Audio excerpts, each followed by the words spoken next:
free size ใส่ធំបងអានេះណា2គីឡូ60ដល់95គីឡូបងខ្ពស់បានដល់100គីឡូចាសួស្តីបងថ្ងៃនេះប្រភេទអាវយឺតសាច់តូនបងប្រភេទអាវបងធ្លាប់ទិញអាវសាច់ឆាណាណាសាច់នេះគឺហាងមួយគ្នាបងនេះប្រភេទលៃមៀវម្ដងណាបងណាគឺមានដល់ទៅ6ពណ៌ប្រភេទអាវក្រោយគេមានប្រហោងទូចេះមួយទៀតបងសម្រាប់សងខាងគេគឺមានចាប់រៀងជីបរៀងតិចណាសម្រាប់ free size សាច់ធំបងអានេះណា2គីឡូ60ដល់95គីឡូបងខ្ពស់បានដល់100គីឡូសាច់យឺតទន់ស្អាតមែនតើបងថាបើពណ៌វិញគឺ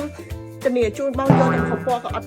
ចេញតែសាច់យឺតទន់អលាស់ណាបងណាចាប្រភេទអានេះគឺពណ៌ទី1គឺពណ៌ស្វាយណាបងណាជាមួយពណ៌ទឹកក្រូចបងទឹកក្រូចបែកក្បឿងចាពណ៌ស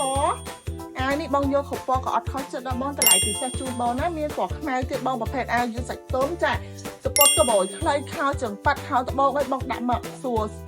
រពាក់ហើយបងពាក់ប្រចាំថ្ងៃអីបងខោជើងត្រង់អីក៏ស្អាតដែរបងណាចាជាមួយពណ៌ត្រីចេកបងមានដល់តែ6ពណ៌សម្រាប់អាវនេះណាបងណាចាចាំបងដល់ឆ្លាញ់បងក៏ទុកឲ្យខ្ញុំរៀបចំជូនដល់ហើយបងចាសម្រាប់អាវនេះគឺនៅក្នុង stock ក៏មកពណ៌មានដល់10អាវដែរបងចា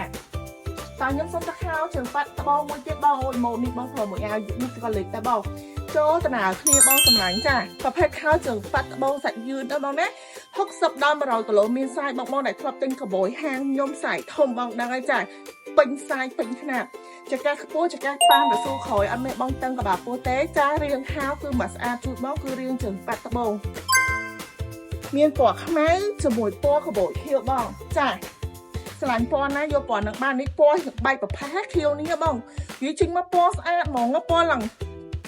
អូយទុកចិត្តអត់បានមកបងអាចប្រើជាមួយអាវយឺតអាសាច់កណាត់បានទាំងអស់ឆ្លាញ់បងអាចឆាតចូលពេកបានអរគុណ